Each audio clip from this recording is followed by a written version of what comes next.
گزشتہ چند ہفتوں میں خلیجی خطہ ایک بار پھر غیر معمولی کشیدگی کا شکار رہا، لیکن اس بار مسئلہ صرف بیرونی خطرے کا نہیں تھا بلکہ اندرونی تقسیم بھی واضح ہو کر سامنے آئی۔ اماراتی حکام نے کھل کر اس بات پر ناراضگی ظاہر کی کہ عرب دنیا، خاص طور پر خلیجی ممالک، ایران کے معاملے پر کمزور اور غیر واضح موقف اختیار کر رہے ہیں۔ یہ رد عمل اس وقت مزید شدت اختیار کر گیا جب ایران نے امریکی اور اسرائیلی حملوں کے جواب میں خلیج کے مختلف حصوں پر میزائل اور ڈرون حملے کیے، جس سے خطے میں عدم تحفظ کا احساس کئی گنا بڑھ گیا۔ اسی تناظر میں ایک انتہائی اہم اور غیر معمولی پیش رفت بھی سامنے آئی۔ امریکی خبر رساں ویب سائٹ ایکسکیوز کے مطابق جنگ کے ابتدائی مرحلے میں اسرائیل نے متحدہ عرب امارات کو اپنا جدید Iron Dome air defence system فراہم کیا۔ رپورٹ کے مطابق نیتن یاہو نے خود فوج کو ہدایت دی کہ ایک مکمل آئرن ڈوم بیٹری، انٹرسیپٹرز اور اسے چلانے والے درجنوں ہدایت یافتہ اہلکاروں سمیت امارات بھیجی جائے۔ یہ فیصلہ محمد بن زید اور نیتن یاہو کے درمیان براہ راست رابطے کے بعد کیا گیا۔ اسرائیلی حکام کے مطابق یہ پہلا موقع تھا کہ اسرائیل نے اپنا آئرن ڈوم سسٹم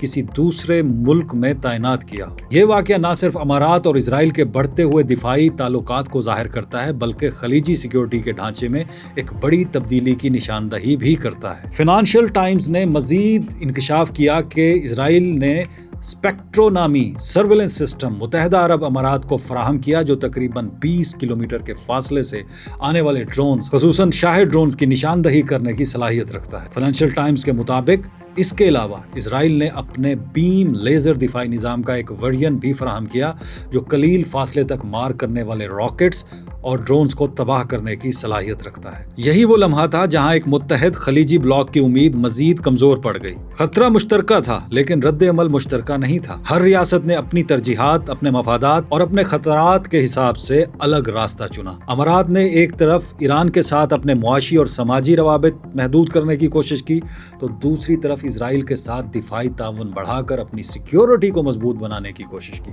اس کے برعکس سعودی عرب نے زیادہ محتاط حکمت عملی اپنائی، سخت بیانات کے ساتھ ساتھ سفارتی چینلز کو بھی کھلا رکھا اور اس حوالے سے سعودی عرب نے اپنے اسٹریٹجک اتحادی پاکستان پر بھی بھروسہ کیا۔ اسی پس منظر میں ایک اور بڑی حقیقت ابھر کر سامنے آئی۔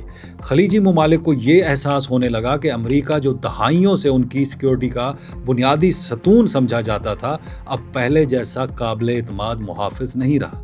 یہی وجہ ہے کہ اب ریاستیں متبادل سیکیورٹی انتظامات تلاش کر رہی ہیں، چاہے وہ علاقائی اتحاد ہوں یا نئی دفاعی شراکت داریاں، جیسا کہ امارات اور اسرائیل کے درمیان دیکھا جا رہا ہے۔ اس بدلتی ہوئی اسٹریٹجک سوچ کے تحت متحدہ عرب امارات کا اوپیک سے الگ ہونے کا فیصلہ بھی سامنے آیا۔ بظاہر یہ ایک معاشی قدم لگتا ہے لیکن در حقیقت یہ ایک گہری سیاسی اور اسٹریٹجک تبدیلی کی علامت۔ اوپیک جہاں طویل عرصے سے سعودی عرب کا اثر و رسوخ غالب رہا، اب امارات کے لیے ایسا پلیٹ فارم بنتا جا رہا تھا جہاں اس کی پالیسی ترجیحات مکمل طور پر آزاد نہیں تھیں۔ اگر ہم اس فیصلے کی جڑوں میں جائیں تو امارات اور سعودی عرب کے درمیان اختلافات کئی سالوں سے بڑھ رہے تھے۔ ایک وقت تھا جب محمد بن سلمان اور محمد بن زائد کو ایک ہی وین کے دو ستون سمجھا جاتا تھا۔ دونوں نے 2015 میں یمن جنگ میں مل کر حصہ لیا اور ایران کے اثر کو محدود کرنے کے لیے مشترکہ حکمت عملی اپنائی، لیکن وقت کے ساتھ ان کی ترجیحات الگ ہوتی گئیں اور یہی فرق آج ایک واضح اسٹریٹجک مقابلے میں تبدیل ہو چکا ہے۔ یمن